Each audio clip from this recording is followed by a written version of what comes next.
So the email that was sent out opened with, throughout history, there have been times of increased struggle and heartache in the fight for social justice.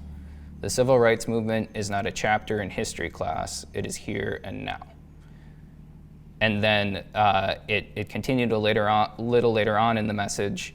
As educators, it is our job to support and empower our students through these challenging times, to uplift them, to believe in them, and to give them the tools they need to face the world as it is, and to join us in the fight to make it a better place. As a district, we will stand with our students and staff as they work for change.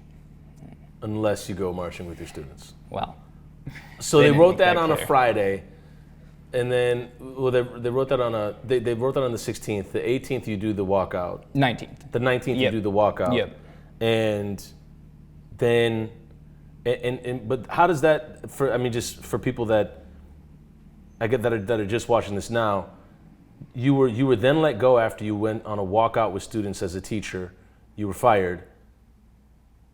Did you ever mention that to them? But hey, you said this on the 16th. What did they say back?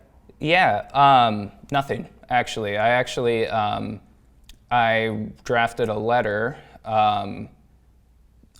prior to participating in the walkout and delivered it to the administrators within the building, sort of explaining what I was planning to do. I took steps as far as finding a substitute for my students during that period, for making sure they had a space. There was a teacher that had a prep period then, so I was, they volunteered. You weren't just abandoning the classroom? No, and the teacher took attendance, and they had a seating chart that was in compliance with COVID protocol and everything. But in that letter that I drafted and delivered to administration, I quoted a few of these messages. You literally said that, like for all of Richfield Public Schools, and then you went and fired me for walking out for a Black Lives Matter march.